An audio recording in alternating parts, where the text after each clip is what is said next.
अंधेरे कमरे में ले गया जहाँ जमीन में घास फूस का एक बिस्तर लगा हुआ था।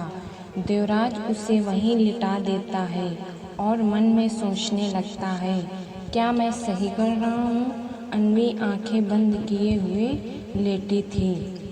देवराज उसकी तरफ देखता है, फिर उसके बदन की तरफ देखता है जो बहुत गर्म हो चुका था। उसके बदन से उसकी सुंदरता साफ दिख रही थी। देवराज देखता है, उसके उभार नजर आ रहे थे जो एकदम पहली बार उसी के लिए थे।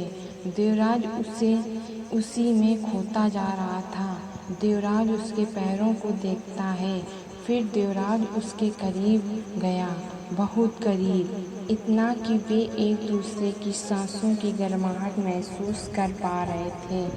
देवराज उसके माथे को चूमता है, फिर उठ के खिड़की के पास चला जाता है। अन्वी देवराज को देखती है जो शांत खड़ा था। उसका सुडौल शरीर अन्वी को पागल बना रहा था। देवराज एक हट्टा कट्टा नौजवान था। उसमें अभी भी वो ताकत थी कि पसीना छुड़ा दे लड़कियों के। अन्वी उठ के धीरे धीरे देवराज के पास आती है और कहती है, क्या सोच रहे हो देवराज? देवराज अन्वी की तरफ देखता है। अन्वी, जिसकी लंबाई 5 फुट होगी, लंबे काले घने बाल, काली गोल आँखें, देवराज को पागल बना रही थी। देवराज अन्वी के बदन को देखता है जो गोरा, एकदम दूध जैसा था। देवराज के अंदर आग सी जल रही थी। देवराज अन्वी की कमर में हाथ रखता है। अन्वी के बदन में कपकपी सी दौड़ जाती है। दोनों एक दूसरे के बहुत करीब थे। दोनों दिलों में अजीब सी आग लगी हुई थी। माहौल बहुत गर्म था।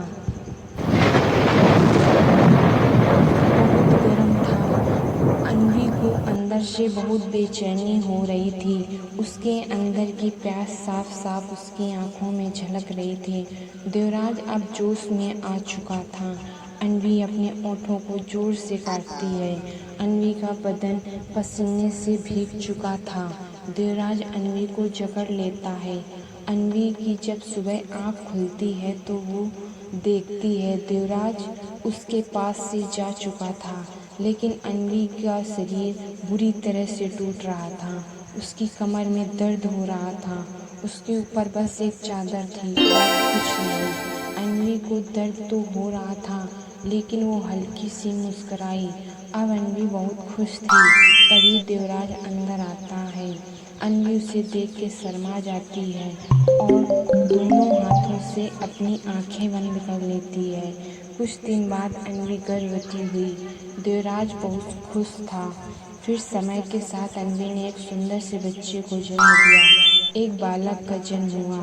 खुशियों का माहौल था।